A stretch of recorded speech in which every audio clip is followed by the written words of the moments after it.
Donc, je remercie la Maforcal et les laboratoires Astra de me permettre de réaborder ce sujet qui est toujours d'actualité. Vous allez le voir, c'est quelque chose de très ancien, mais ça reste d'actualité, vous allez comprendre dans les diapositives suivantes. Alors, vous n'êtes pas sans savoir que l'évolution du GINA depuis ces dernières années impacte surtout le traitement, à la fois le traitement de fond et le traitement de secours quand on prend en charge l'asthme. Pourquoi est-ce qu'il y a cette évolution? Pour plusieurs raisons. La raison principale, c'est qu'on n'arrive toujours pas à avoir un bon contrôle de l'asthme. Il y a une sorte de plafond de verre. Il y a à peu près 30 à 40% de malades chez qui, quel que soit le schéma thérapeutique, quelle que soit la prise en charge, l'éducation thérapeutique, on n'arrive pas à obtenir un bon contrôle de l'asthme. Alors, il y a beaucoup d'études qui ont été faites. L'une des plus récentes ici, je la présente parce qu'elle concerne le Maghreb et le Moyen-Orient, donc c'est un petit peu notre population. Elle montre toujours la même chose. Vous voyez en vert ici, c'est des malades qui ont un bon contrôle. Donc vous connaissez les critères de contrôle, la prise médicamenteuse, les réveils nocturnes, donc, etc. On n'arrive pas à dépasser 30% de bon contrôle de l'asthme, sauf peut-être, vous le voyez un petit peu dans cette plaque, les couleurs ne ressortent pas aussi bien que sur l'écran. Il n'y a que quelques pays qui arrivent à 40% de contrôle. C'est des pays très particuliers. C'est le Qatar, c'est le Koweït, c'est les Émirats. Alors, c'est des pays très particuliers. Il n'y a pas de problème financier. C'est une petite population, donc l'éducation thérapeutique est très simple. En dehors de ces cas particuliers, dans le monde, que ce soit dans les pays occidentaux ou en Afrique, au Moyen-Orient, le contrôle de l'asthme ne dépasse pas 30%. C'est pourquoi ça explique donc en partie toute cette évolution des schémas thérapeutiques pour essayer d'aboutir vers le schéma le plus idéal possible. Alors là, autre problème, c'est l'utilisation des sabbats. Alors là, je ne vous apprends rien quand je vous dirai que l'utilisation des sabbats, c'est quelque chose dont la nocivité est connue depuis 10-15 ans. Ce n'est pas le GINA 2021 qui dit qu'il ne faut pas utiliser les sabbats seuls. Ça, on va voir quelques plaques. Ça remonte à très longtemps. Et il y a vraiment eu une inertie à la prise de décision pour modifier un petit peu notre comportement thérapeutique. Un exemple, regardez, ça c'est un travail de 2010, donc ça remonte à 12 ans. Il y a 12 ans, on connaissait déjà la corrélation entre la surutilisation des sabbats et la mortalité. Ici, c'est la mortalité, ce n'est pas le taux d'exacerbation. Il y a une corrélation très nette entre la consommation de sabbat, vous voyez, plus on augmente la prise de sabbat, et plus la mortalité augmente. Les corticoïdes inhalés, c'est exactement l'inverse, c'est une corrélation négative. Moins on consomme de corticoïdes inhalés, plus le risque de décès augmente. Ça, on le sait déjà depuis une bonne dizaine d'années. Alors, il y a une question qui se pose et que certains se sont posées. Ils disent non, c'est normal. Un malade qui s'aggrave, un malade qui n'est pas contrôlé, c'est normal qu'il va utiliser beaucoup de sabbat. C'est parce que son asthme n'est pas contrôlé. Et là, par des calculs statistiques, on a prouvé que non, c'est l'inverse. Et cette surconsommation de sabbat, on la retrouve dans toutes les formes de sévérité d'asthme, à la fois chez l'enfant et chez l'adulte. Même dans ce qu'on appelait l'asthme léger intermittent, il y a une surconsommation de sabbat. Donc ce n'est pas parce que le malade, ce n'est pas parce son asthme n'est pas bien contrôlé qu'il va augmenter sa consommation en sabbat, c'est l'inverse. C'est la surutilisation des bronchodilatateurs à courte durée d'action qui va provoquer une perte de contrôle de l'asthme, on va voir, augmentation du nombre d'exacerbations et augmentation de la mortalité. L'autre point important qui a permis d'expliquer cette évolution dans les schémas thérapeutiques, c'est le mode d'action du formoterol. Vous le savez, le formoterol, c'est un bronchodilatateur à longue durée d'action qu'on utilise dans le traitement de fond, mais pas seul, bien sûr, associé à des corticoïdes inhalés, soit dans le même dispositif, soit dans deux dispositifs. Et là, on a bien montré, il y a beaucoup d'études, celle-ci en particulier, qui montrent la rapidité d'efficacité du formoterol concernant le VEMS, donc en minutes. Est-ce que c'est significatif ou pas? En tout cas, c'est la même efficacité, la même rapidité que le salbutamol. Quand on voit la figure, c'est peut-être même un petit peu plus rapide que le salbutamol. Et ici, vous avez le placebo qui est vraiment beaucoup plus bas.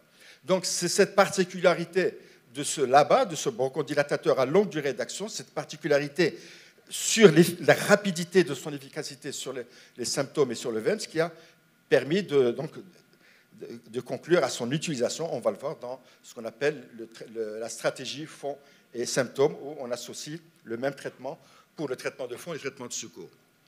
On a aussi comparé l'association budesonide formoterol à l'autre association qui est disponible, salmétérol, fluticasone, et là aussi il n'y a pas photo. Vous voyez ici les deux dosages différents d'associations contenant le formoterol, et ici l'association contenant le salmétérol. Là aussi l'efficacité est évidente. Alors donc le GINA 2022, donc vous l'avez vu et revu, donc je ne vais pas trop m'attarder. Le point principal, c'est ça. Donc, on le sentait venir depuis le GINA 2020, 2021, 2022, mais là, je crois que c'est vraiment clair. Pour des raisons de sécurité, le GINA ne recommande plus les traitements à base de SABA seul. On ne donne plus le SABA seul. Alors, qu'est-ce que le GINA propose maintenant? Alors, il a bien séparé les deux pistes, les deux tracks. Dans le GINA précédent, 2021, il y avait les deux dans le même tableau, ce n'était pas très clair. Maintenant, c'est évident. Donc, il y a le track 1 et le track 2. Ce qui est fondamental et le point commun entre ces deux, c'est qu'on ne donne pas de bronchodilatateur seul, qu'il soit de courte durée ou de longue durée. On ne donne pas de bronchodilatateur seul, que ce soit pour le traitement de fond ou pour le traitement de secours. La piste préconisée, c'est la première, c'est de donner le bronchodilatateur, et ici, le bronchodilatateur, c'est le formoterol. On a vu qu'il est aussi rapide que le salbutamol. Ici, le bronchodilatateur, c'est donc le formoterol, et il est associé à un corticoïde inhalé, le budesonide, dans le même dispositif. Donc ici, vous avez, donc pour le step 1 et le step 2, on donne l'association fixe budesonide et formoterol à la fois à la demande et comme traitement de fond. C'est la même chose, vous voyez. Ici, ça c'est la ligne du traitement de fond et ça c'est la ligne du traitement de secours. Pour step 1 et step 2, on utilise donc un seul dispositif à la demande. C'est à partir du step 3 qu'on va commencer à donner l'association de façon continue, de faible dose puis moyenne dose, et toujours, en cas d'aggravation, on utilise le même dispositif.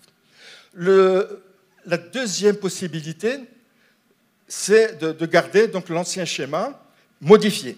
L'ancien schéma, c'est-à-dire le salbutamol, donc un bronchodilatateur à courte durée d'action à la demande, ici, vous voyez, donc comme traitement de secours. Mais, comme on vient de le dire, il ne faut pas le donner seul.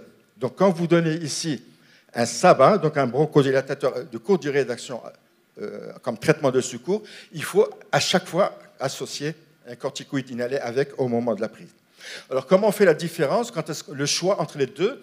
Le GINA dit, les experts du GINA disent que il faut vraiment que le malade soit capable de comprendre cette manipulation, d'avoir un traitement corticoïde inhalé de fond plus un SABA en cas d'exacerbation avec une couverture de corticoïde inhalé, c'est un petit peu complexe.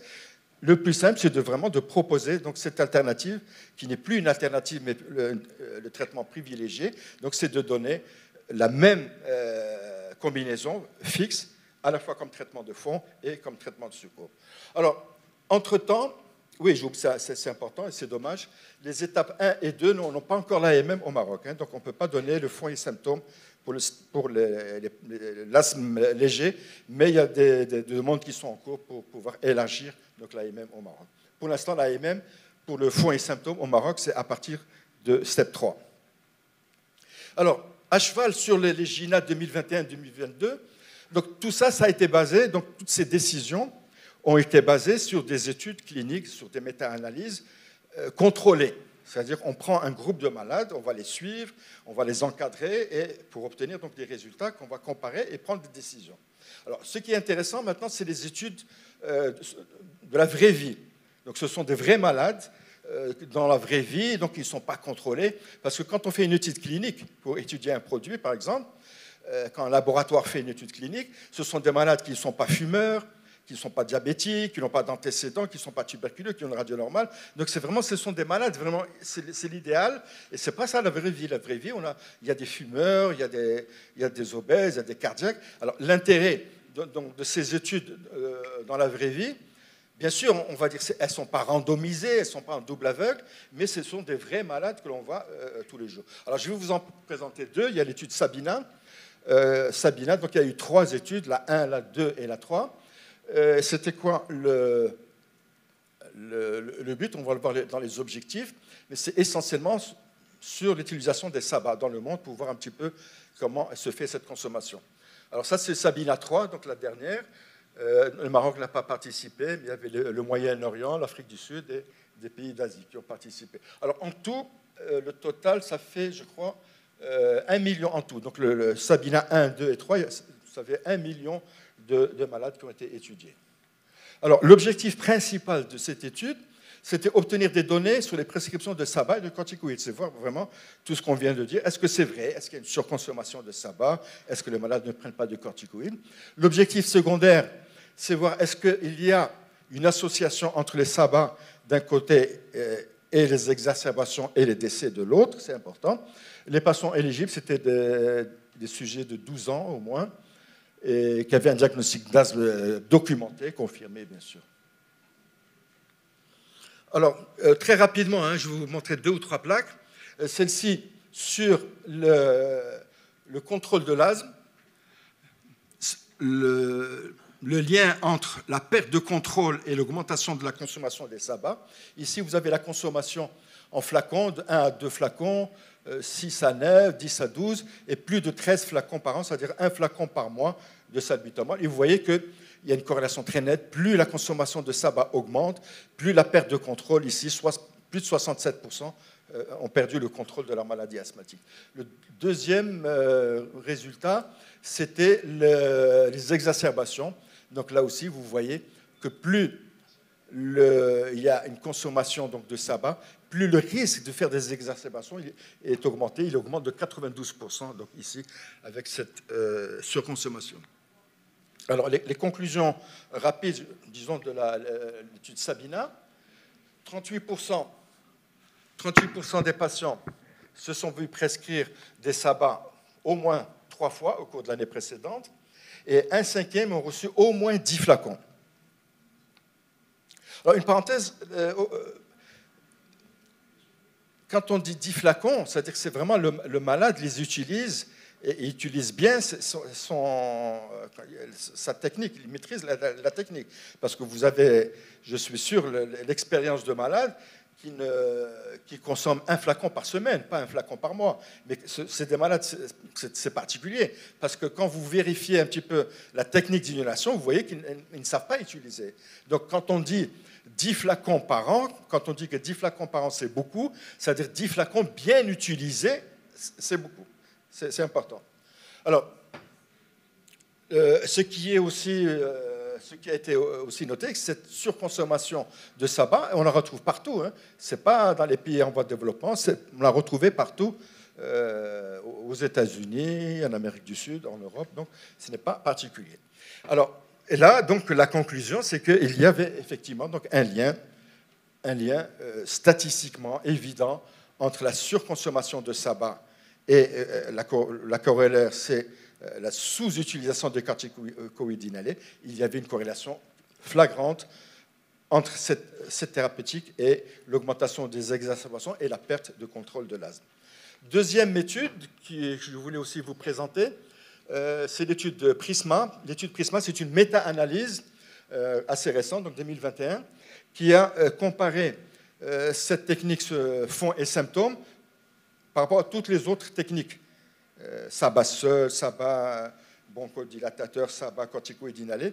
Et on va le voir peut-être un peu plus, on va l'agrandir. Voilà. Donc ici, vous avez deux résultats. Ici, c'est le nombre, le risque de faire des exacerbations.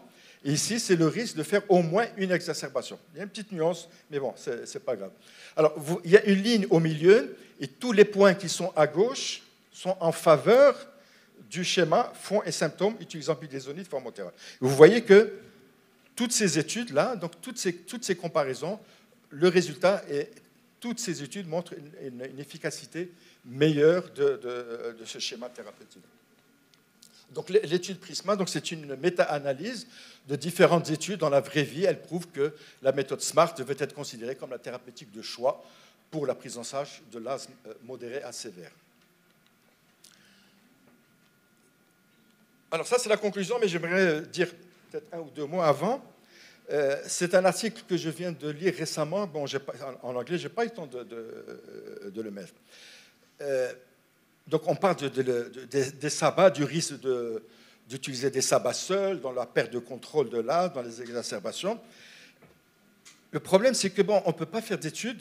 Est-ce qu'on peut faire maintenant, aujourd'hui, une étude comparant n'importe quel schéma thérapeutique, soit fluticasone, salmétérol ou budesonide, formoterol d'un côté, et les sabbats seuls? Ce n'est pas éthique. On n'a pas le droit de le faire, on ne peut pas. Mais aux États-Unis, ça a été fait. Tu fais le nom de la tête. Alors comment ça a été fait? En fait, là aussi, pardon. Non, c'est 2022. C'est 2022. En fait, c'est une étude rétrospective. Et ils ont sorti les dossiers des malades suivis pour asthme. Et qu'est-ce qu'ils ont vu? Ils ont vu que dans certaines populations aux États-Unis, vous savez qu'aux États-Unis, moi je vais y aller demain, la consultation médicale, c'est je crois $1000. Hein. Donc c'est vraiment le coût des médicaments, le coût des consultations, c'est énorme. Alors il y a des populations aux États-Unis qui n'ont pas ni assurance ni argent. Ils appellent ça les Afro-Américains, c'est ça?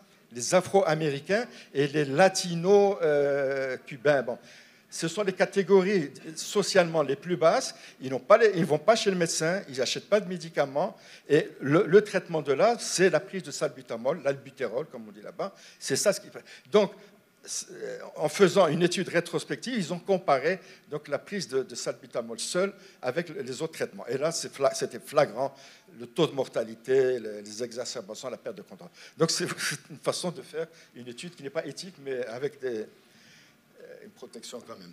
Alors, qu'est-ce qu'on peut retenir de tout ça? Je crois que c'est la dernière. Oui. La dépendance excessive et la surutilisation des sabbats, c'est un problème de santé publique mondial. Hein, ce n'est pas le Maroc, c'est un problème mondial et qui doit absolument être traité. Ça fait 10 ans qu'on en parle, il faut prendre une décision.